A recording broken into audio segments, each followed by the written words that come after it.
I'm Melissa Torres. And I'm Marmy Leach. And this is Movin with Mel and Marm.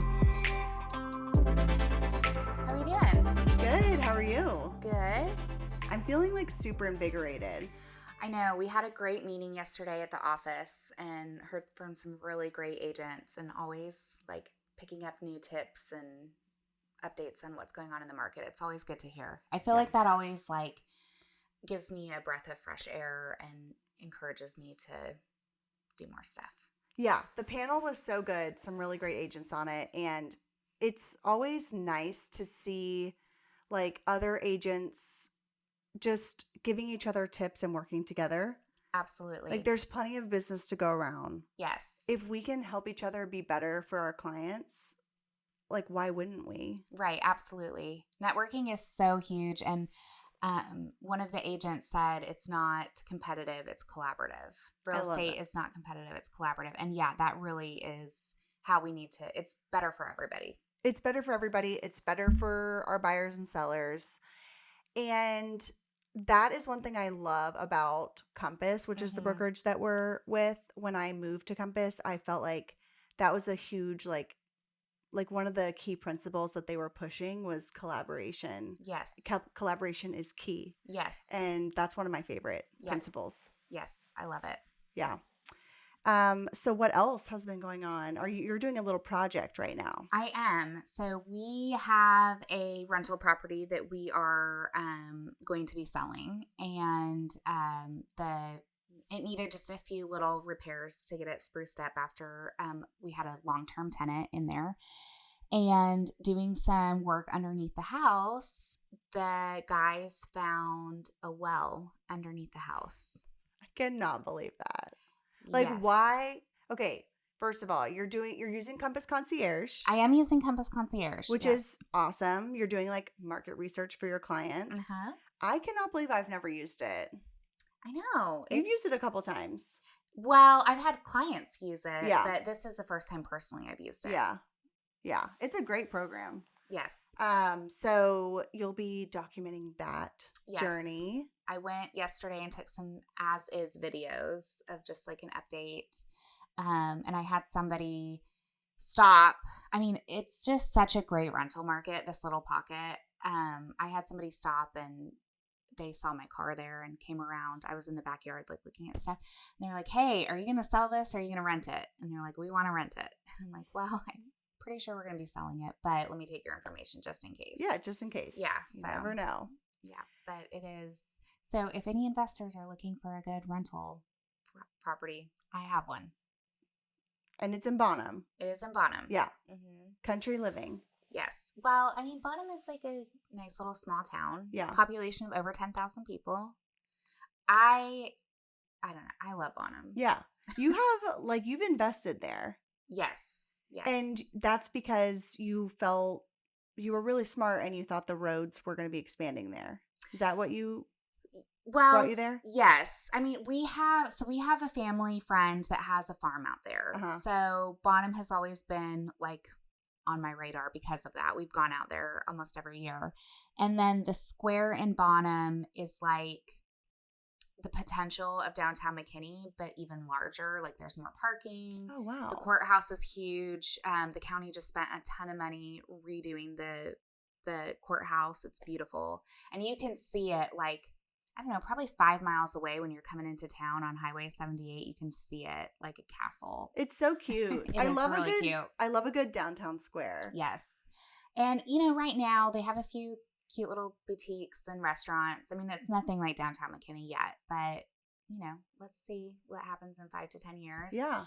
And so that's why it was on our radar. But then when we were going to start buying rentals, the purchase price that you can get in Bonham is just, way different than what you can get in Dallas. And you can get really close, if not exceed that, outdated 1% rule. Like that's the golden rule, is that if you pay like $100,000 for a house, you should get at least $1,000 a month in rent. And you really can't do that in Dallas. Yeah. So you can do that there. Cool. Yeah. Okay. So why was your house built on top of a well? That is a great question, and I have no idea. How did you not know this before? Was it covered up or? Well, okay, so I do things that I would never advise my clients to do. And I did not have an inspection when I Okay. bought this house. Because you knew you were going to remodel it. Yes, it needed a full rehab. So, I mean, there's a lot of investors that don't. Right. They just, yeah. Yeah. So, and we didn't do any work underneath the house when we rehabbed it. And it just needed a little bit of tweaking. So that's why they were underneath the house this past time. And Got it. they're like, hey, did you know that you have, like, they thought it was a block, like one of the piers, the block systems. And they got up there and no, it's a capped off well. And I don't know. I don't know why. I mean, I guess that was their water supply before the city had water. I have so many questions. Like, was it the water supply for this house or was it for some other house? Like, maybe this was on like a large tract. Maybe there was more Right. land together before. Right. And Yeah. it was for a different house. I mean, this well could be like well over 100 years old, and it could have been from when it was farmland. Who knows? When was the house built? I mean, the house is like 100 years old. Okay. So it's old too. Yeah, it is old. So yeah, I don't know. I mean, I think, and I also need to find out what location because we just discovered this, and so I haven't asked him where underneath the house, but it's probably underneath where like the kitchen is. And I've seen some like YouTube and TikTok videos of people rehabbing like really old houses in Europe and opening the floor in the kitchen and finding old wells. I mean, what I really want to do, like if I had a lot of time and money, I would want to like find out what's in the well. Like, creepy. Yeah, it is a little creepy. I saw a TikTok video a couple years ago of someone who found a well on a property and stashed in there was booze, like during like from Prohibition. Yeah. So, and it was like hundreds and hundreds of bottles of like tiny little like airplane sized bottles of booze.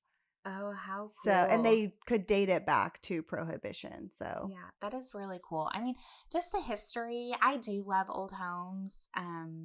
There's definitely old homes are special, you know. Yeah. There's some quirks that you have to accept with old homes, but there's a lot of history in it. It is. I love the history. Like, it's such a reminder that we are just a small, like, blimp in time. And this house had an entire story before we arrived to it. And the fact that it's still standing. Yes.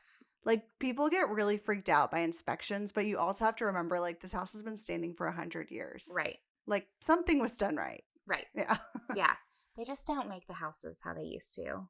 And, you know, the foundations in these old houses, it used to be bodark stumps, like before even piers and then block systems. And, you know, it's just, there's a lot of different ways. And you can kind of see that through all the years, like it's like flooring when you see like the vinyl and then you peel it back and there's wood and, you know, all those different layers of time. Yeah. Well, that's really cool. I have like so many questions. I want to know, is the well, like, is it connected to some sort of like pump or There's no pump.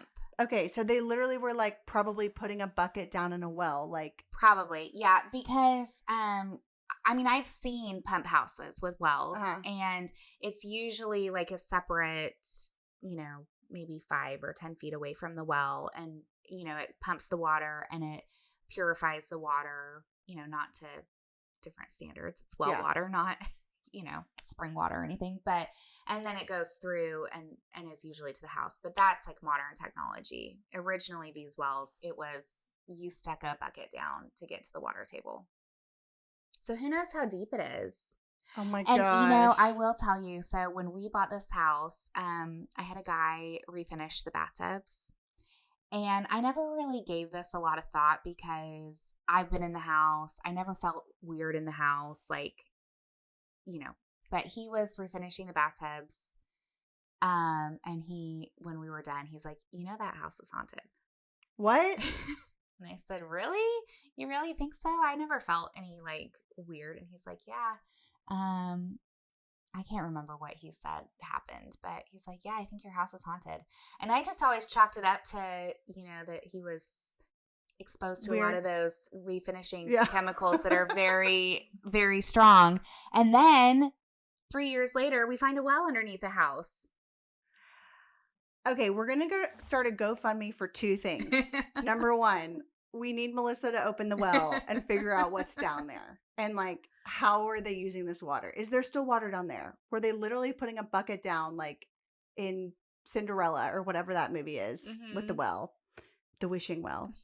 Okay, number 2, we need Melissa to get like paranormal activity people to find out if there's a ghost in that house. Yeah, it's not funny. Yep. We are again talking about ways today that the government and just like in general, affordability for first-time buyers is on people's minds right now. Yes. And specifically today, we're talking about it's either like a tax credit or a mortgage credit that Biden is proposing. And he put out a statement in March about this. And we still don't know yet. Right. It's still, how do they say in Schoolhouse of I'm Rock? just a bill sitting on Capitol Hill. Yep. Do they still watch Schoolhouse Rock? You know, I was just thinking that. I don't think so. I think there's a new thing that's Schoolhouse of Rock was like the best. That's a shame. I mean, it's a legend and it should never. I'll have to ask Maddie if she ever saw any of those videos. It should never be redone. It should be taught in school. Like that should be your segment for learning about government is Schoolhouse Rock. Yes. I mean, the fact that you still remember the lyrics. I'm just to that, a bill sitting and on Capitol Hill. I can picture it. I can picture the little piece of paper singing this. Yeah, that is the way to learn. Do you remember any other lyrics? There was another really solid one, but I can't think of what it was. No, I can't think of anything. If you sang it or if I watched the video, it would flash back, but yeah. No, I don't remember. Yeah. But it's definitely, this is on people's minds of, you know, homeownership is like the American dream. It's like the basis of the American dream. And for first-time homebuyers to be able to afford to purchase homes. Yes. And Biden did propose a bill, I think it was in 2021, for a $15,000 tax credit. And Congress did not approve that. So he's trying again. From what I understand, he's calling this more like a mortgage credit instead of a tax credit, hoping that that gets more bipartisan ruling. And it's a lot different than in 2021. During COVID, prices went up nearly 25%, and our interest rates are at 7%. So affordability is a problem right now for first-time buyers. Right. Yeah, and it's not unusual when a bill is introduced for it not to pass the first time. That's not unusual. So this is definitely not dead in the water. But if this is something that's important to you, it's important to reach out to your representative to let them know that you support this. Definitely. There are a couple of stipulations, like you need to be a first-time buyer, and it needs to be your primary residence. I believe you're going to have to be 18 years or older, which most people are, but they just don't want you to like put a house in your kid's name. Right. Needs to be an arm's length transaction, so you're not purchasing a property from your grandmother at a really low price or something. And there's going to be some income limits too. Not sure what those are. Right. Yeah. And it's going to vary based on the area if those income limits do get stipulated based on like the median income for the area. True. Did you see I can't remember if it was CNN or something, but there's this article circulating around right now on social media about the income that is needed in each state to be a family of 4. Yes. And Texas is like $201,000 a year. Yeah. That is insane. Yes. Which, I mean, I believe it. Stuff is expensive. I believe it too. To be able to live comfortably and, you know, not have to worry. I believe it too. Like, you know, depending on where you live, that's really not enough. What would be really interesting is like that number, that 201,000 compared to what the median income is for each part of. This is my like economic brain coming out of like, that would be really interesting data to look at. Oh, I definitely think the median's significantly lower. Yes. Yeah. I totally understand needing some help and some relief on this. Right. Especially while our interest rates are high. Right. And I think this is important, not just for first-time home buyers, but for all, for everyone, because like a strong middle class is very important for the overall economic health of a country. And so, becoming a first-time home buyer is really important for that, middle class segment. So we need to be really trying to get everybody to be in that area for the overall health of the economy for the country. Got it. The fear is that the majority of Americans may not be able to be homeowners in the future. And that's why there's so many people investing in rentals. And, again, there's nothing wrong with renting. Like, there is a time that makes sense. Yeah.